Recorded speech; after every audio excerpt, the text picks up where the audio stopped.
আহ, আজকে আমার সামনে যারা বিজ্ঞ নবীন আইনজীবীরা আছেন তাদেরকে সবাইকে দেখে আমি যখন নবীন আইনজীবী ছিলাম আমার সেই স্মৃতিগুলো মনে পড়ছে। কয়েকটি কথা বলবো, যেহেতু আমাকে আপনাদের শ্রদ্ধেয় শিক্ষক হক স্যার বলেছেন যে আপনাদেরকে এই পেশায় আরো উৎসাহিত করার জন্য কিছু কথা বলার জন্য, সেটা আমি বলবো। আমি 2013 সালে অ্যাডভোকেট হিসেবে এনরোল হই। 2015 সালে মহামান্য সুপ্রিম কোর্টের হাইকোর্ট বিভাগে অনুমতি লাভ করি এবং 2023 সালে মহামান্য সুপ্রিম কোর্টের আপিল বিভাগে আইনজীবী হিসেবে প্র্যাকটিস করার অনুমতি লাভ করি। আমার এই দীর্ঘ 13 বছরের আইন পেশায় আমি যখন 2010-11তে পার করে এসেছিলাম, আমি আপনাদের মতো নবীন ছিলাম। আজকে চিফ গেস্ট হিসেবে থাকবেন আমার আইন পেশার সিনিয়র ম্যাজিস্ট্রেট মাহমুদুল খোকন। উনি আসতে পারেননি, আমি আশা করছি দ্রুত চলে আসবে। তবে প্রথমেই আপনারা যারা এই বার কাউন্সিলের পরীক্ষার যুদ্ধে জয়ী হয়েছেন তাদের সবাইকে আমি আমার অন্তরের অন্তঃস্থল থেকে আপনাদেরকে অভিনন্দন জানাচ্ছি, কারণ এই যুদ্ধটি সহজ ছিল না। আমি যখন 2012 সালে প্রথম এমসিকিউ পরীক্ষা দিই, বাংলাদেশে প্রথম তখন মাল্টিপল চয়েস কোয়েশ্চেন শুরু হয়, আমি বুঝেছিলাম যে এই যুদ্ধটা কতটা কঠিন। তারপরে রিটেন এক্সাম দিলাম, ভাইবা দিলাম, 13 সালে এনরোল হলাম এবং এনরোলমেন্টের পরে পরবর্তীতে আমার পেশা জীবন, এখন সুপ্রিম কোর্টের আইনজীবী হিসেবে আছি। যতদূর মনে পড়ে এই পেশা জীবনে এই যে আইনের যে পথ চলা, আপনাদের আজকে নতুন ভাবে একটি পথ চলা শুরু হলো, আপনারা যারা এনরোলমেন্ট হয়েছেন। এই পথ চলাটি কিন্তু অনেকে বলে কঠিন, অনেকে বলে আইন পেশা অত্যন্ত কঠিন। তবে আমি বলবো এই পেশায় থেকে আপনি যা অর্জন করতে পারবেন সেটি অন্য কোনো পেশায় আসলে অর্জন করা সম্ভব না। এই পেশাটি এতটা সম্মানের, এই পেশাটি এতটা আপনাকে আর্থিক নিরাপত্তা দিতে পারে, যেটি আসলে অন্য পেশায় অর্জন করা খুবই অনেক ক্ষেত্রে কঠিন হয়ে যায়। আমার স্ত্রী চিকিৎসক, তিনি সরকারি চাকরি করেন, 8 গ্রেডের কর্মকর্তা।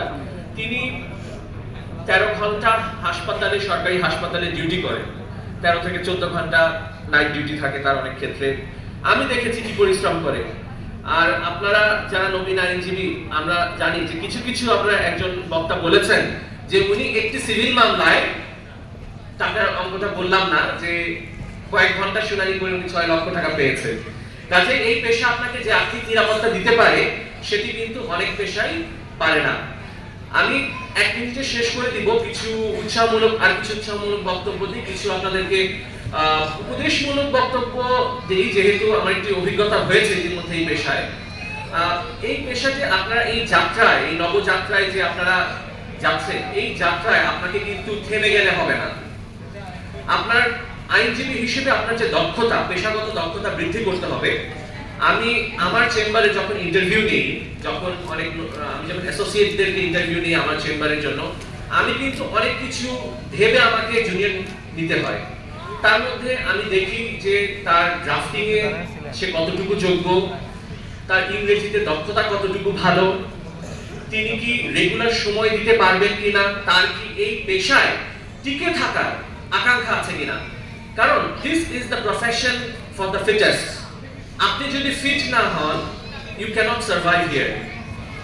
আপনাকে যেমন প্রত্যেকদিন দক্ষতা অর্জন করতে হবে, আপনার মধ্যে জ্ঞান আহরণের স্পৃহা থাকতে হবে, নিজেকে প্রত্যেক দিন ছাড়িয়ে যাওয়া সেই আকাঙ্ক্ষা থাকতে হবে। আজকে আমি খুব অল্প বয়সে, আমি বলবো যে মহামান্য আপিল বিভাগের বিচারপতিরা 6.5 বছর আমাকে আপিল বিভাগে প্র্যাকটিস করার অনুমতি দিয়েছেন। এবং আমি যখন শুরু করি এই পেশায়, আমার প্রথম 6 মাস আমি আমার সিনিয়রের কাছ থেকে কিন্তু কোনো উপার্জনই আমার ছিল না। কাজেই এই পর্যন্ত আসার পিছনে আরেকটি বিষয় যেটি কাজ করেছে, সেটি হচ্ছে যেটি আমি আসলে একজন বিখ্যাত ফুটবলারের কথা বলি, ক্রিস্টিয়ানো রোনালদো। আপনারা সবাই তাকে চিনবেন, রিয়াল মাদ্রিদে ছিলেন। ওনার পর্তুগালের প্লেয়ার, ওনার একটি কথা ছিল যে যে কোনো পেশায় আপনি যদি সাফল্য পেতে চান, দুটি জিনিস খুব গুরুত্বপূর্ণ। একটি হচ্ছে কনসিস্টেন্সি, আর একটা হচ্ছে ডিসিপ্লিন। এই দুটি আপনার মধ্যে থাকতে হবে। You have to have the discipline. আমি আমার সিনিয়র চেম্বারে যখন ছিলাম আমি 7 ঘন্টা 8 ঘন্টা 10 ঘন্টা ড্রাফটিং করতাম, কিন্তু রাত 12টা 1টা বেজে যেত। বেসা মাহমুদুল ফুকন স্যার উনি আসবেন, কিন্তু আমি আমার সিনিয়রকে রাত 3টার সময় কখনোই দেখিনি যে উনি বলছেন উনি tired. He still fit to work. রাত 4টা 5টা আমি কখনো ওনার মুখে শুনিনি যে উনি খুব ক্লান্ত, ওনার ভাল লাগছে না, উনি বাসায় যেতে চান, আমি এগুলো কখনো শুনিনি। So you have to have the discipline, you have to be consistent. এই কনসিস্টেন্সি আপনাকে এমন এক জায়গায় নিয়ে যাবে এক সময় যখন আপনি বলবেন যে এই আইন পেশায় আসার সিদ্ধান্তটাই আপনার জীবনের সবচেয়ে সেরা সিদ্ধান্ত ছিল। আমি শেষ করে দিচ্ছি, আর যেটি আসলে বলা আসলে ঠিক না আজকের নবীনবরণ অনুষ্ঠান, তারপরেও নিজের জন্য বলতে হয়। আমাদের আসন্ন সুপ্রিম কোর্ট আইনজীবী সমিতির নির্বাচনে 13 এবং 14 তারিখ, এই নির্বাচনে আমি সদস্য পদে প্রতিদ্বন্দ্বিতা করছি। আমার ব্যালট নাম্বার হচ্ছে 5। আপনাদের দোয়া শুভকামনা কামনা করছি, এবং আমাদের সাথে উপস্থিত আছেন আমার একই প্যানেলে সম্পাদক পদপ্রার্থী অ্যাডভোকেট মোহাম্মদ আলী স্যার। ওনার জন্য আপনাদের কাছে শুভকামনা, দোয়া এবং ভোট চাচ্ছি। যদিও এটি ভোট চাওয়ার প্রোগ্রাম না, আমাকে ক্ষমা সুন্দর দৃষ্টিতে দেখবেন। ভালো থাকবেন, দেখা হবে আদালতে। আপনাদের জোরালো সাবমিশনে আমাদের আইন অঙ্গন আশা করি আরো আলোকিত হবে, এবং আপনাদের উপস্থিতি আমাদের বিচার অঙ্গনকে আরো বিকশিত করবে। ধন্যবাদ।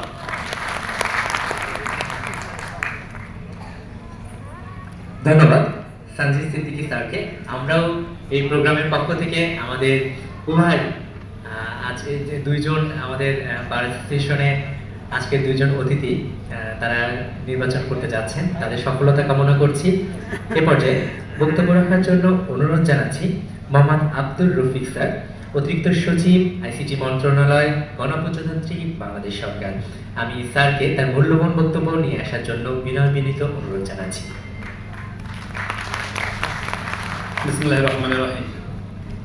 আজকের এই নবীনবরণ এবং সংবর্ধনা অনুষ্ঠানের সম্মানিত অতিথিবৃন্দ, বিশেষ করে হাইকোর্ট বিভাগের শ্রদ্ধেয় অবসরপ্রাপ্ত বিচারপতি সহ অন্যান্য সকল তারকারও বিশেষ অতিথিবৃন্দ, আমাদের সামনে উপস্থিত যারা রয়েছেন সম্মানিত উপস্থিত, আসসালামু আলাইকুম। আমি প্রথমেই আইসিটি ডিভিশনের পক্ষ থেকে আপনাদের সকলকে সাধুবাদ জানাচ্ছি। আমি লম্বা কথা বলবো না, খুব সংক্ষিপ্ত আকারে কথা বলবো। সেটি হলো যে আমরা চাকরিজীবী হিসেবে প্রায় 25 বছর আমার অতিক্রান্ত হলো, 26 বছর আমরা পদার্পণ করছি। আজকে আপনারা যারা সামনে রয়েছেন তারা তাদের পেশাগত এবং আমাদের পেশাগত যে পার্থক্য, এই নিয়ে কিন্তু কথা বলেছেন। আমাদের আজকের যিনি এই অনুষ্ঠানের আয়োজক, যে হক একাডেমি, ল একাডেমি যিনি প্রতিষ্ঠাতা, সেই প্রতিষ্ঠাতার যেটি কথা বলেছেন যে তিনি বিচার বিভাগে যোগদান করতে চেয়েছিলেন, কিন্তু তিনি আজকের উদ্যোক্তা হিসেবে আবির্ভূত হয়েছেন। আমার বক্তব্য হলো যে দেখেন, আমরা সবাই যেটি স্বাভাবিকভাবে চাই যে একটি চাকরি, কিন্তু চাকরি চাই, চাকরির দাতার সংখ্যা কিন্তু আমাদের সমাজে খুব কম। আমরা যেটি চাই যিনি চাকরি অন্যকে প্রদান করবেন, যিনি চাকরির পথ সৃজন করবেন, এবং সেই জায়গা থেকে আমি বলবো যে নুরুল হক তিনি অত্যন্ত সফল হয়েছেন যে তিনি চাকরির দাতা হয়েছেন। আমি চাকরি করি একজন, আমি আমার পরিবারকে দেখি, কিন্তু যিনি চাকরি দেন তিনি অসংখ্য পরিবারকে দেখতে পারেন, দেখার সুযোগ হয়। এটি একটি অংশ। দ্বিতীয় অংশ হলো, আপনি খেয়াল করে দেখেন আমরা যারা চাকরিজীবী, আমাদের চাকরিজীবীর একটা সীমা রয়েছে যে একটা সময় আমাকে রিটায়ারমেন্টে যেতে হবে। 59 ইয়ার্স যখন আমার এজ হবে আমাকে রিটায়ারমেন্টে যেতে হবে। তারপর যদি আমার এডিশনাল কোয়ালিফিকেশন থাকে আমি তাহলে সে করতেও পারি, তবে স্বাভাবিকভাবে কোনো কিছু না করাটাই কথা, না করাটাই স্বাভাবিক আমি মনে করি। কিন্তু আপনারা যারা রয়েছেন, যারা নিজেরা এন্টারপ্রেনার হন, যারা অন্যকে চাকরি করে দেওয়ার সুযোগ করে দেন, তাদের রিটায়ারমেন্ট হলো যতক্ষণ তার শারীরিক এবং মানসিক যোগ্যতা রয়েছে ততক্ষণ পর্যন্ত। রাজনীতিবিদদের যেমন বয়স দিন দিন বাড়ে, তার সমাজে তার গ্রহণযোগ্যতা, তার মূল্য বেড়ে যায়, তেমনই যারা প্রফেশনাল, নিজেরা যারা এরকম পদ সৃষ্টি করে এবং পদে অন্যকে যোগদানের সুযোগ করে দেয়, তারা যতক্ষণ পর্যন্ত জীবন থেকে রিটায়ারমেন্ট না যায় ততক্ষণ পর্যন্ত তার গ্রহণযোগ্যতা, মূল্য সমাজে বৃদ্ধি পেতে থাকে। আরেকটি কথা, আমি চাইলেই আমার ইনকামকে বাড়াতে পারবো না, আমার প্রয়োজন যতই হোক না কেন আমি ইনকাম বাড়াতে পারবো না।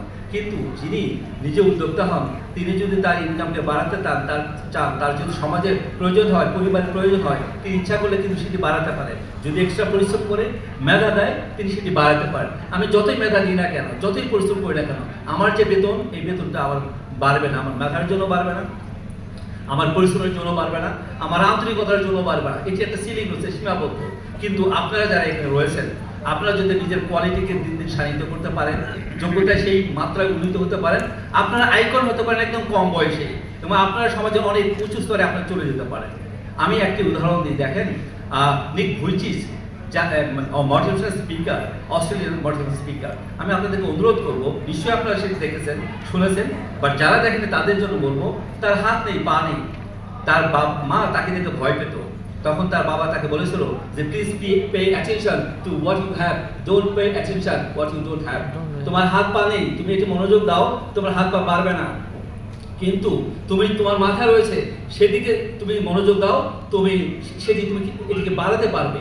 নিক ভুইচিচ তার মেধায় শানিত করার চেষ্টা করেছিল, এবং পৃথিবীতে বর্তমানে সে অত্যন্ত বড় মাপের একটা মোটিভেশনাল স্পিকার। হাত নেই, পা নেই, কিন্তু তার ওয়াইফ তার পৃথিবীর মধ্যে যে সবচেয়ে সুন্দরতম মেয়েদের মধ্যে একজন, যেটি আমাদের হাত পা থাকা মানুষও অনেককেই দেখা যাবে বিয়ের জন্য অনেক নারী পছন্দ করে, তার যোগ্যতা নানা কারণে। কি কারণে হলো আমরা নিক ভুইচিচের কাছ থেকে আমরা জানতে চাই। নিক ভুইচিচ বলে যে দেখেন, আমি পৃথিবীর মধ্যে I am the happiest man on this planet. Do you know why? It's not that I have the very most beautiful wife in my life and she loves me most. It's not the reason. What is the reason?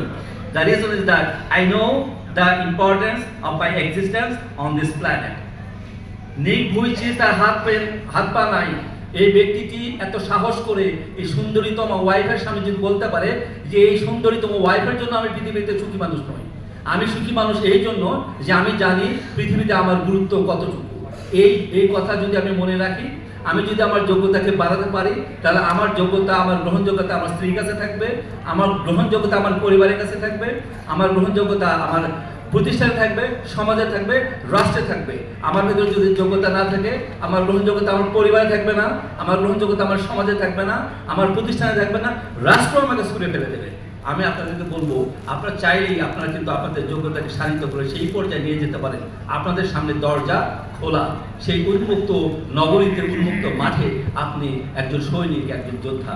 সেই জায়গায় আপনারা যারা এসেছেন, আমি বলবো যে সাহসিকতার সাথে এগিয়ে গেলে আমাদের মতো শত মানুষের যোগ্যতা আপনাদের সঙ্গে থাকবে। আমি আপনাদের সার্বিক সাফল্য কামনা করছি।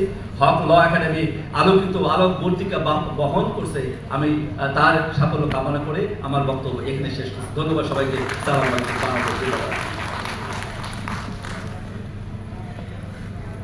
ধন্যবাদ মোহাম্মদ আবু রফিক স্যারকে তার সুন্দর বক্তব্যের জন্য। এই পর্যায়ে বক্তব্য রাখার জন্য অনুরোধ জানাচ্ছি মোহাম্মদ আবু নাসের মজুমদার মেজবাহ স্যারকে।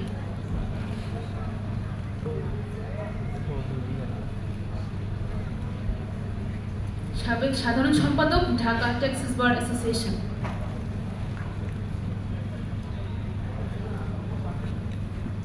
বিসমিল্লাহির রহমানির রহিম। হক ল একাডেমি কর্তৃক আয়োজিত আজকের সংবর্ধনা অনুষ্ঠানের সম্মানিত সভাপতি, মঞ্চে উপবিষ্ট অতিথিবৃন্দ এবং যাদের জন্য এই আয়োজন, নবীন আইনজীবীবৃন্দ এবং সম্মানিত উপস্থিতি, আসসালামু আলাইকুম। আমি প্রথমে হক ল একাডেমিকে ধন্যবাদ জানাবো তাদের এই অক্লান্ত পরিশ্রমের বিনিময়ে আজকে আপনারা আইনজীবী হিসেবে প্রতিষ্ঠিত। হক ল একাডেমি দীর্ঘদিন ধরে এই কাজটি খুব নিবিড়ভাবে করে যাচ্ছেন, যার ফলশ্রুতিতে প্রতি বছরই তাদের একাডেমি থেকে এই নবীন আইনজীবী সৃষ্টি হচ্ছে। আজকে তাদের পক্ষ থেকে আপনাদেরকে সম্বর্ধিত করা হচ্ছে। এখন আরেকটি পর্ব আপনাদের জন্য, আপনারা এখন আইনজীবী। আপনারা যদি আইনজীবী হিসেবে প্রতিষ্ঠিত হতে হয়, আপনাদেরকে দীর্ঘ যে পথ চলা শেষ করে আইনজীবী হয়েছেন, তারপরে আরেকটি পথ চলা আরম্ভ হয়েছে। এখন থেকে আপনাদেরকে সততা, নিষ্ঠা এবং একাগ্রতার সহিত যদি আপনি আপনার পেশা পরিচালনা করতে পারেন, আপনার যে স্বপ্ন সেটি বাস্তবে রূপ দিতে পারবেন। কারণ আইন পেশাটা সত্যি একটি কঠিন পেশা। কারণ আপনার ক্লায়েন্ট যখন আপনার কাছে আসবে, আপনি যথাযথভাবে যদি সার্ভিস দিতে না পারেন, তাহলে কিন্তু আপনার কাছে সেই ক্লায়েন্ট আর থাকবে না। আপনাকে সেই ক্লায়েন্টকে সার্ভিস দিতে গিয়ে আপনার সৎ হতে হবে, নিষ্ঠাবান হতে হবে এবং একাগ্রতা থাকতে হবে। যদি আপনি সেটি যথাযথভাবে পরিপালন করতে পারেন, তাহলে আগামী দিনে আপনি প্রতিষ্ঠিত হতে পারবেন। এই জন্য আপনাদেরকে সবসময় সজাগ থাকতে হবে এবং আপনাদেরকে যদি এই সততা, নিষ্ঠা এবং একাগ্রতা না থাকে, তাহলে আপনি যে স্বপ্ন নিয়ে আইনজীবী হয়েছেন সেটি সেই কষ্টার্জিত যে আইনজীবী হিসেবে আপনি প্রতিষ্ঠিত হওয়ার পর আপনার লক্ষ্যে পৌঁছতে পারবেন না। আমি ঢাকা ট্যাক্সেস বার অ্যাসোসিয়েশনের সদ্য সাবেক সাধারণ সম্পাদক। আমার গত 22 এবং 23 তারিখে নির্বাচন হয়েছে। আমার বর্তমান সভাপতি এবং সাধারণ সম্পাদক মঞ্চে উপবিষ্ট আছেন। আমি এই নবীন আইনজীবীদেরকে আশ্বস্ত করতে চাই, যদি কেউ আয়কর পেশায় আপনারা আসতে চান, ঢাকা ট্যাক্সেস বার অ্যাসোসিয়েশনে আপনাদেরকে আমরা স্বাগত জানাই। এবং এই আয়কর পেশা পরিচালনার জন্য যদি আপনাদের কখনো কোনো প্রবলেম হয়, আমরা আপনাদেরকে সর্বাত্মক সহযোগিতা করব এবং আগামী দিনে আপনাদের উত্তরোত্তর সাফল্য কামনা করে, হক ল একাডেমির উত্তরোত্তর সমৃদ্ধি কামনা করে সকলকে ধন্যবাদ ও কৃতজ্ঞতা জানিয়ে হক ল একাডেমি আমাদেরকে আজকে একটু এখানে কথা বলার সুযোগ দিয়েছেন। এই জন্য ঢাকা ট্যাক্সেস বার অ্যাসোসিয়েশনের পক্ষ থেকে ধন্যবাদ ও কৃতজ্ঞতা জানিয়ে সকলের সুস্বাস্থ্য ও দীর্ঘায়ু কামনা করে আমার বক্তব্য শেষ করছি। ধন্যবাদ সবাইকে।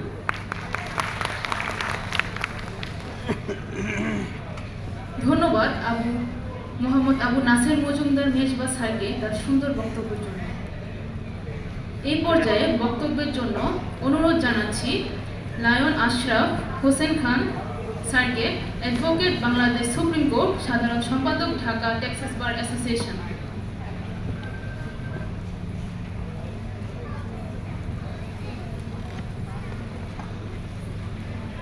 বিসমিল্লাহির রহমানির রহিম। হক ল একাডেমির উদ্যোগের নবীন আইনজীবীদের সম্বর্ধনা অনুষ্ঠানে উপস্থিত প্রধান অতিথি, বিশেষ অতিথি এবং সম্মানিত নতুন আইনজীবীবৃন্দ, আসসালামু আলাইকুম ওয়া রাহমাতুল্লাহ।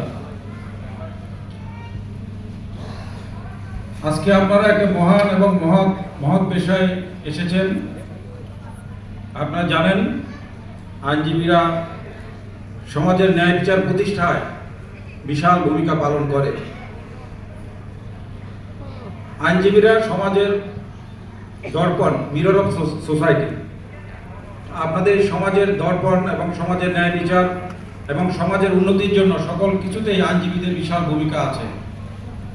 আমি মনে করি আপনার নতুন আইনজীবী হিসাবে প্রতিষ্ঠার জন্য আমি মনে করি আপনাদেরকে অত্যন্ত ধৈর্যশীল হতে হবে। আপনাদের পেশেন্স থাকতে হবে কাজে, আপনাদের কমিটমেন্ট সঠিক থাকতে হবে এবং অত্যন্ত পরিশ্রমী হতে হবে। আসলে এই মহান এবং মহৎ পেশায় মানে শর্টকাট বলতে কিছু নয়। আপনি অতি অল্প সময়ের মধ্যে যে প্রতিষ্ঠা পেয়ে যাবেন এই পেশা সম্ভব না। আপনাদেরকে দীর্ঘ সময় পাড়ি দিতে হবে এবং এই পেশায় সফলতার জন্য আপনাদেরকে সবসময় পড়ালেখা করতে হবে। যারা পরিশ্রম করে পড়ালেখা করে এই পেশার জন্য আপনারা প্রতিনিয়ত শ্রম দিয়ে যাবেন, এক সময় আপনারা অবশ্যই প্রতিষ্ঠিত হবেন। আমি হক ল একাডেমিকে ধন্যবাদ জানাই। হক সাহেব অত্যন্ত পরিশ্রম করে, যার স্বপ্ন ছিল যে উনি জুডিশিয়ারের একজন বিচারপতি হবেন, বিচারক হবেন, কিন্তু উনি অনেক বিচারক সৃষ্টি করছেন, এর বিশাল ভূমিকা পালন করছেন। এই সমাজে আইনজীবী, ওনার হাত দিয়ে অনেক আইনজীবী হচ্ছেন, জুডিশিয়ারে অনেকেই জয়েন করছেন, অনেকে কোয়ার আইনজীবী হচ্ছেন। উনি একটি সমাজে বিশাল ভূমিকা পালন করছেন। এই জন্য ওনাকে আমি ধন্যবাদ জানাই। আর আপনাদের প্রতি আমার বিশেষ অনুরোধ, যারা এই পেশায় এসেছেন, এই মহৎ পেশায়, আপনারা অবশ্যই আপনার ক্লায়েন্টের সাথে ভালো ব্যবহার করবেন এবং ধৈর্যের সহিত কাজ করবেন এবং কমিটমেন্ট বজায় রাখবেন। আরেকটি বিষয় দেখি, আমাদের দেশে আমরা সময়ের প্রতি কোনো মূল্য দিই না। আপনি সময়ের প্রতি অবশ্যই সচেতন থাকবেন, সময়ের গুরুত্ব দিতে হবে। সময়ের গুরুত্ব না দিলে আপনি জীবনে প্রতিষ্ঠা পাবেন না। যারা সময়ের গুরুত্ব দিতে পারেন একমাত্র তারাই আমি মনে করি ভালো প্রতিষ্ঠিত হতে পারে। এছাড়া আপনারা জানেন অনেক মেধাবী মানুষও জীবনে প্রতিষ্ঠা পায় না, প্রতিষ্ঠিত হতে পারে না। কিন্তু আমরা জানি সমাজে সকল পরিশ্রমী মানুষ কোনো না কোনোভাবে প্রতিষ্ঠিত হয়, সফলতা পায়, কিন্তু সকল মেধাবী মানুষ সফলতা পায় না। আপনাদের যে সফলতা পেতে হলে অবশ্যই পরিশ্রম করতে হবে, আপনাদেরকে সময় জ্ঞান সম্পর্কে সচেতন থাকতে হবে। আপনারা এই সমাজের সকল কিছুর সাথে আইনজীবীরা জড়িত। আপনারা একজন বলেছেন, এর মধ্যে আমেরিকার ইতিহাসে 45 জন প্রেসিডেন্টের মধ্যে 27 জন আইনজীবী ছিলেন অথবা আইনের বিষয়ের ছাত্র ছিলেন, 60%। এখানে তো বিশাল ভূমিকা। পৃথিবীর সবচেয়ে উন্নত দেশের 45 জন প্রেসিডেন্টের মধ্যে 27 জন আইনজীবী অথবা আইন পেশার ছাত্র ছিলেন। দেখেন পৃথিবীতে কত বিশাল ভূমিকা পালন করে আইনজীবীরা, আইনের ছাত্ররা, যারা আইন পেশা যারা নিয়োজিত থাকেন তারা। তো আপনাদের হাত দিয়ে একটা বিশাল, বাংলাদেশের জন্য অনেক কিছু আপনাদের হাত দিয়ে এসে এই সমাজের জন্য অনেক কিছু হবে যদি আপনারা পরিশ্রমের সহিত, আপনারা যদি সেই সমাজের প্রতি দায়বদ্ধতা থাকে। আইনজীবীদের সমাজের প্রতি দায়বদ্ধতা আছে, আপনারা জানেন এটা একটা অনেক মহৎ পেশা। এখানে আপনাদের যেমন আপনাদের প্রতিষ্ঠা পাবেন পরিশ্রম করলে, কিন্তু সমাজের প্রতি আপনাদের দায়বদ্ধতা আছে। সেই দায়বদ্ধতা আপনারা অবশ্যই সব সময় মনে রাখবেন এবং আমি আশা করি আপনারা ভবিষ্যতে সবাই সফল হবেন, আপনারা পরিশ্রমী হবেন, পড়ালেখা করবেন এবং কমিটমেন্ট ঠিক রাখবেন। আমি আমার বক্তব্য দীর্ঘায়িত করব না। এখানে আমাদের বিশেষ অতিথি, প্রধান অতিথি আছেন, আমাদের একজন মাননীয় অবসরপ্রাপ্ত বিচারপতি আছেন হাইকোর্ট বিভাগের। এছাড়া আমাদের আইনজ্ঞ আছেন অনেক, আমাদের ডায়াসে, যারা আপনাদেরকে অনেক কিছু বলবেন। আমরা শুনবো সবাই ধৈর্য সহকারে। আমি আপনাদেরকে সফলতার জন্য, আপনাদেরকে এই নতুন আইনজীবীদেরকে এই পেশায় অভিনন্দন জানিয়ে আমার বক্তব্য আমি এখানে শেষ করছি। ধন্যবাদ সবাইকে, ধন্যবাদ হক ল একাডেমিকে, ধন্যবাদ সবাইকে। আচ্ছা, আপনাদের জন্য কিছু রিফ্রেশমেন্টের ব্যবস্থা করা হয়েছিল। আপনাদের জন্য একটা চমক আছে, এই রিফ্রেশমেন্টের পিছনে একটা উদ্দেশ্যও আছে। আজকে আমাদের হক ল একাডেমি যে প্রতিষ্ঠাতা, তার ছোট ছেলে, বড় ছেলে আফনানের আজকে জন্মদিন। আমরা আফনান বাবাকে আমরা শুভ জন্মদিন জানাই এবং এই রিফ্রেশমেন্টটা আপনাদের এই উপলক্ষ কেন্দ্র করে আমরা ছোট্ট একটা আয়োজন রেখেছি। আপনারা সবাই ধীরে সুস্থে আয়োজনটা গ্রহণ করবেন এবং রিফ্রেশমেন্ট গ্রহণ করবেন। আমাদের অতিথিরা বক্তব্য রাখছেন, তাকে আপনারা কোনোভাবেই তারা যেন বিরক্ত বোধ না করেন, আপনারা একটু খেয়াল রাখবেন। আমাদের সম্মানিত অতিথিদের বক্তব্য চলছে, আমরা এটা এখন আরো দীর্ঘায়িত করতে চাচ্ছি।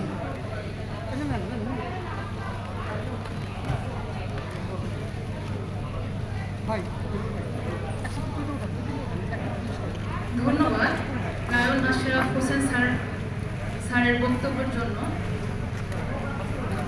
এবার বক্তব্য রাখার জন্য অনুরোধ জানাচ্ছি মোহাম্মদ মিজানুর রহমান দুলাল স্যারকে, সভাপতি ঢাকা ট্যাক্সিস বার অ্যাসোসিয়েশন।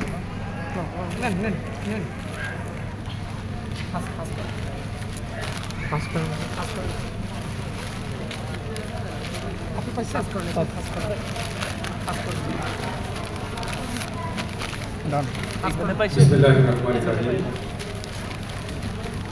হক ল একাডেমি কর্তৃক আয়োজিত আজকের এই জমির বরণ অনুষ্ঠানের সম্মানীয় সভাপতি উপস্থিত আছেন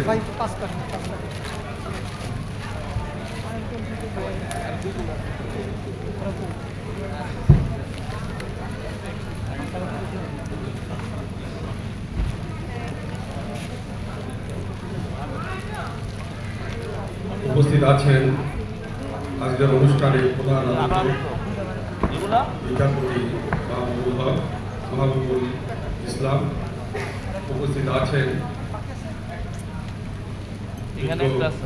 বিশেষ অতিথিবৃন্দ, উপস্থিত আছেন আজকে নবীন বরণ অনুষ্ঠানের নবীন আইনজীবী ভাইরা, আসসালামু আলাইকুম।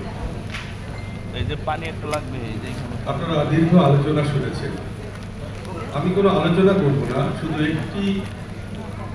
একটি পরামর্শ দিব নবীন ভাই এবং বোনদের উদ্দেশ্যে। আমি 1988 সালে এই ট্যাক্স আইন পেশায় আসি।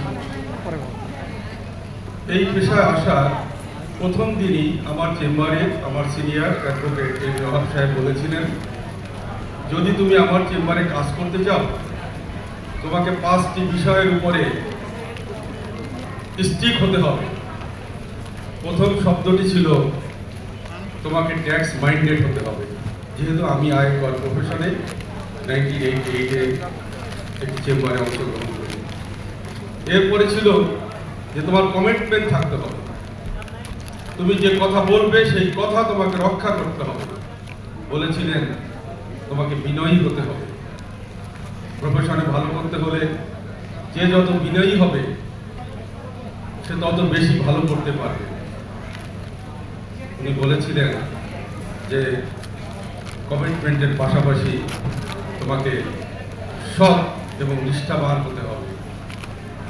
তো যাই হোক, প্রিয় আইনজীবীবৃন্দ, আমি আমার স্যারের কথা এখনো মনে করি। আমি আমার প্রফেশনে কখনো ভাবিনি যে করদাতা কর কম দিবে, এটাও চিন্তা করিনি করদাতা অতিরিক্ত কর প্রদান করবে।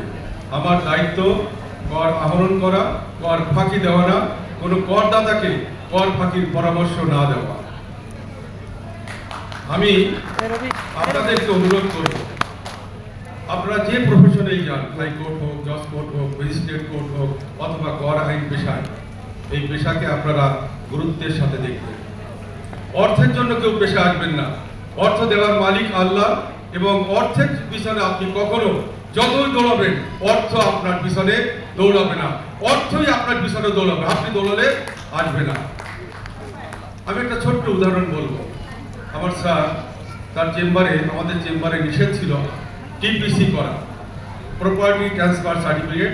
এক সময় ঢাকা শহরে কোনো জমি বিক্রয় করতে হলে টিপিসি সার্টিফিকেট লাগতো। খুব সহজে লক্ষ লক্ষ টাকা আয় করা যেত।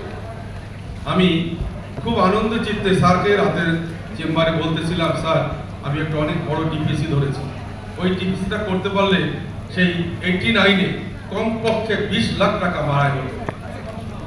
আমি আনন্দ করে তার স্যারের কাছে গিয়েছিলাম।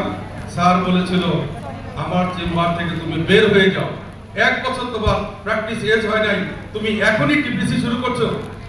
তুমি জানতে না যে এই চেম্বারে টিপিসি নিষেধ। যারা পয়সার প্রতি লোভী হবে তারা কাজ শিখতে পারবে না। ওই কাজটি কিন্তু আমি করি। ওই কাজটি আমি ওয়াদা করা হয়েছিল যে না, আমি এই কাজটি করবো না, এবং কখনোই চেম্বারের বাইরে আমি কোনো টিপিসি হাত দিব না। তো প্রিয় উপস্থিতি, আমাদের প্রফেশনটা এমন, আপনি যদি একজন বিনয়ী, একজন কমিটমেন্টওয়ালা লয়ার হতে পারেন, যে কোনো কোর্টে আপনার পিছনে মক্কেল আসবে। তো আমি আপনাদের উদ্দেশ্য করে বলতে চাই যে আপনি এই প্রফেশনকে যদি পছন্দ করেন, আপনাকে সময়ের জ্ঞান সবচাইতে বেশি দিতে হবে। আমি আরেকটা উদাহরণ বলি, আপনাদের কাজে লাগতেও পারে। 94-এ আমি, আমার স্যারের নির্দেশনা ছিল যে 5:30টার পরে কেউ চেম্বারে ঢুকবে না, সকাল 8:30টার পরে কেউ চেম্বারে ঢুকতে পারবে না, আর 8:30টার আগেই আসতে হবে। প্রচন্ড ঝড় হচ্ছিল। আমি তখন বেবি ট্যাক্সি ছিল, সিএনজি ছিল না। একটি সিএনজিতে করে আমি আমার চেম্বার পেয়ারাবাগ রেলগেটে যাচ্ছিলাম। তো ঝড়ের মধ্যে 2-1 বার বেবি ট্যাক্সি উল্টে যাচ্ছিল, কিন্তু আমি কিন্তু আমার ওস্তাদের কথা আমি ভুলে যাইনি, সময়ের জ্ঞানের কথা আমি ভুলে যাইনি। আমার স্যার 4 তলা থেকে দেখে একটি তলা, একটা লুঙ্গি এবং একটি ফতুয়া নিয়ে নেমে এসেছিলেন, এবং তার নিজের হাতে আমার মাথাটা মুছে দিয়ে বলছিল, এই ছেলে, এইভাবে ঝড়ের মধ্যে আসতে হয়। আমি কিন্তু সময়ের জ্ঞান দিয়েছি, আমার ওস্তাদের কথা আমি মেনে চলেছি। তাই আপনাদের কাছে একটা রিকোয়েস্ট, আপনাদের যে সিনিয়র থাকবে, সিনিয়রদেরকে সম্মান করা শিখবেন, সিনিয়রদের কথার অবাধ্য হবেন না। কোন সিনিয়র আপনার জন্য যেন লজ্জা না পায়, ওই চেম্বারে এমন কাজ আপনারা কখনোই করবেন না। সবাইকে ধন্যবাদ। আসসালামু আলাইকুম।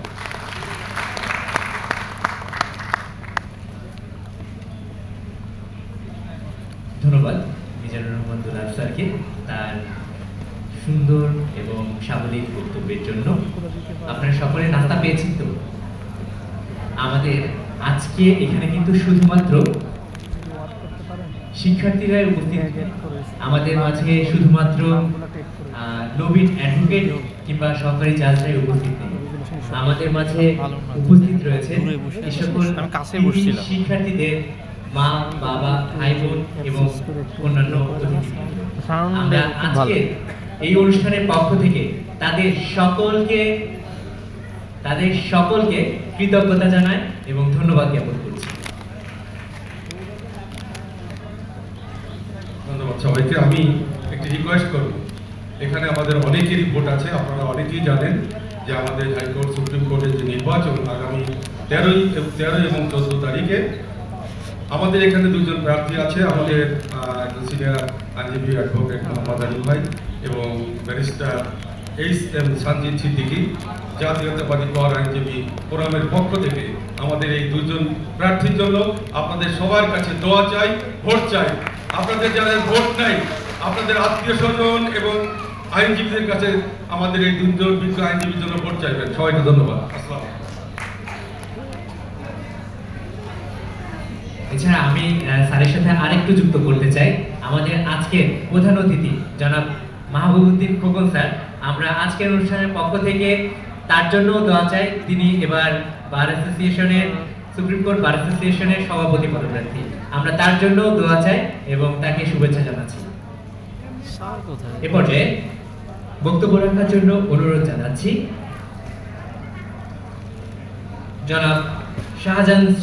জনাব Mohammad Shahjahan Saju sir, advocate, Bangladesh supreme court, senior জেলা ও দায়রা জজ, অবসরপ্রাপ্ত, ইন্টারন্যাশনাল জজ ইউএন এবং জজ কোর্ট অফ আপিল ইউএন। আমি স্যারকে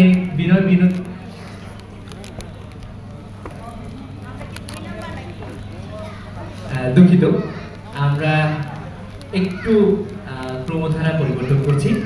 এ পর্যায়ে বক্তব্য রাখার জন্য অনুরোধ জানাচ্ছি অ্যাডভোকেট মোহাম্মদ আলী স্যার, যুগ্ম মহাসচিব, বাংলাদেশ জাতীয়তাবাদী আইনজীবী ফোরাম, সভাপতি, ইসলামী বিশ্ববিদ্যালয় ল অ্যালামনাই অ্যাসোসিয়েশন, পরিচালক, শহীদ জিয়াউর রহমান ফাউন্ডেশন। এছাড়া এবছর সুপ্রিম কোর্টে বার অ্যাসোসিয়েশনের নির্বাচনে সম্পাদক পদপ্রার্থী। আমি স্যারকে বিনত অনুরোধ জানাচ্ছি তার বক্তব্য রাখার জন্য।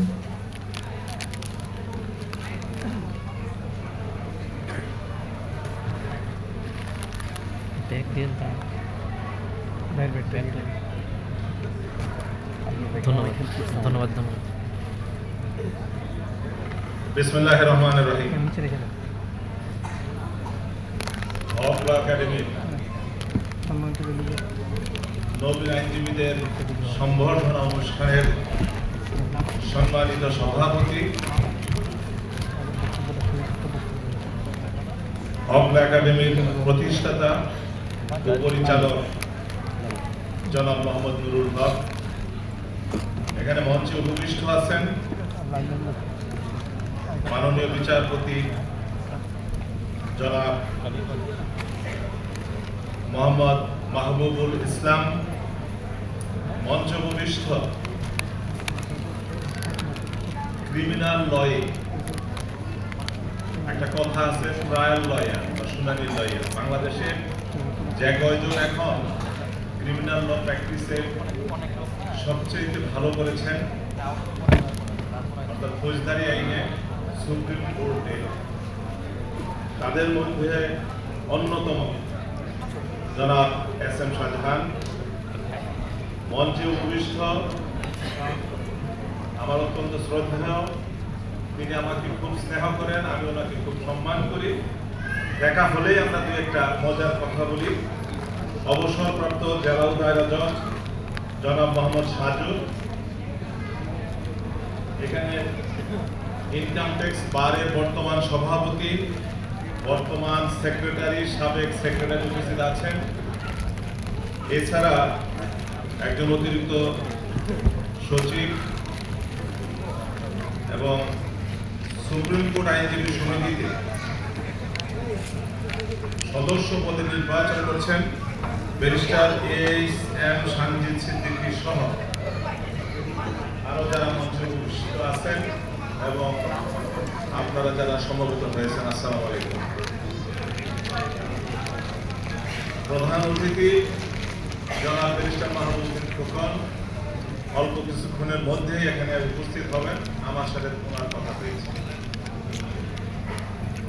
তিনি আইন পেশার শুরু সম্পর্কে একটা খুব ভালো বক্তব্য রাখেন। আশা করি সেই বক্তব্যটা আজকে রাখবেন এবং আপনারাও সেই বক্তব্য মনোযোগ সহকারে শুনবেন, যে বক্তব্যটা আইন পেশাতে আপনাদের সারা জীবনের কাজে আসবে। সময় খুব সংকীর্ণ, মাগরিবের আজান হয়ে যাবে, বক্তৃতা দীর্ঘায়িত করার সুযোগ নাই। প্রধান অতিথি ছাড়াও আমার পরে আরো 3 জন বক্তব্য রাখবেন। তো আপনাদেরকে বলবো যে কথাটা, সেটা হলো যে বর্তমানে একজন আইনজীবী হওয়া অনেক কঠিন। একসময় আইন ডিগ্রি লাভ ছিল খুব সহজ, আইনজীবী হওয়াও ছিল খুব সহজ। এখন আইন পেশায় ডিগ্রি লাভ যেমন কঠিন, আইনজীবী হওয়াটাও তেমন। জুডিশিয়ারি কমিশন যেভাবে একজন বিচারককে নিয়োগ করেন, ঠিক একই পদ্ধতিতে এখন একজন আইনজীবী হিসাবে তালিকাভুক্ত। তো আপনারা যারা এই কঠিন 3টি পরীক্ষায় উত্তীর্ণ হয়ে আইনজীবী হয়েছেন, আমি একটু দেরিতে এসেছি, আপনাদের গাউন পরার দৃশ্যটা দেখতে পারি না, দেখতে ভালো লাগতো। মাননীয় বিচারপতি শুনলাম আপনাদের গাউন পরিয়েছেন, আপনারা সৌভাগ্যবান। তো এই যারা নবীন, যারা এখন আইন পেশায় আসলেন, তাদেরকে আমি আমার পক্ষ থেকে আন্তরিক মোবারকবাদ এবং ধন্যবাদ জানাচ্ছি। একটি কথাই বলবো, এই পেশার শুরুটা খুবই কঠিন, এত কঠিন যে টিকে থাকাই কঠিন। তো আপনারা যেহেতু এত কষ্ট করে সার্টিফিকেট নিয়েছেন, লয়ার হয়েছেন, নিশ্চয়ই কষ্ট করে আইন পেশায় টিকে থাকবেন। আদালতের বারান্দায় আপনাদের সাথে দেখা হবে, কথা হবে। আর একটি কথা, সেটা নিশ্চয়ই আপনারা শুনেছেন, আবারও আমি বলি, এই পেশায় সিনিয়র জুনিয়র এখানে অত্যন্ত সৌহার্দ্যপূর্ণ সম্পর্ক। তবে জুনিয়র অবশ্যই, যিনি একদিনের সিনিয়র হয়েছেন তাকে সম্মান করতে হবে এবং সিনিয়রকে স্যার সম্বোধন করতে হবে। এবং আজকে আপনারা যদি এই নিয়মটা মেনে আদালত অঙ্গনে থাকেন, ভবিষ্যতে এই পেশা ভালো থাকবে, আপনারাও ভালো থাকবেন। আমি আর কথা দীর্ঘায়িত করবো না, আপনাদের সবাইকে শুভেচ্ছা জানাচ্ছি। মঞ্চে যারা উপবিষ্ট সবাই আসন্ন সুপ্রিম কোর্ট আইনজীবী সমিতি নির্বাচনে ভোটার, আর আপনাদের সামনে যারা আছেন তারাও অনেকে হয়তো বা ভোটার, বা আপনাদের আত্মীয় স্বজন বা বন্ধু বান্ধবের মধ্যে যারা আছে তাদেরকে বলবেন যে আসন্ন সুপ্রিম কোর্ট আইনজীবী সমিতি নির্বাচনে আমি মোহাম্মদ আলী সম্পাদক পদে প্রতিদ্বন্দ্বিতা করছি। আমাকে ভোট দিবেন, সহযোগিতা করবেন, দোয়া করবেন এবং সেই সাথে সানজিদের জন্য চাচ্ছি। আর এটা প্যানেল ভিত্তিক নির্বাচন। আমাদের প্যানেলের প্রধান হলেন আজকের অনুষ্ঠানের প্রধান অতিথি, তিনি সভাপতি পদে দাঁড়িয়েছেন জনাব ব্যারিস্টার এ.এম. মাহবুবুদ্দিন খোকন। তার সহ আমি সহ আমাদের যে প্যানেল আছে সেটা নীল প্যানেল। এই নীল প্যানেলে সবাই ভোট দিবেন, নীল প্যানেল যেন বিজয়ী হয় সেই ব্যাপারে আপনারা সকলে দোয়া সহযোগিতা করবেন। আর পরিশেষে বলবো যে নুরুল হক আমার ডিপার্টমেন্টের ছোট ভাই, আমরা একই বিশ্ববিদ্যালয়ে একই ডিপার্টমেন্টের ছাত্র। আর এখানে যে উপস্থাপনা করছেন 2 জন মিলে, তার মধ্যে একজন নোমান ইবনে বাশা, সেও আমার ডিপার্টমেন্টের ছোট ভাই। তো আমার বিশ্ববিদ্যালয়ের ছাত্ররা এত ভালো করেছে। আর আমি এই ইসলামিক ইউনিভার্সিটি ল অ্যান্ড অ্যাসোসিয়েশনের সভাপতি, তাদের সভাপতি হিসাবে, বড় ভাই হিসাবে এই সাফল্য দেখে অবশ্যই ভালো লাগলো। ভবিষ্যতে আরও উত্তোলিত সাফল্য কামনা করে আমি আমার বক্তব্যকে শেষ করছি। সকলকে ধন্যবাদ।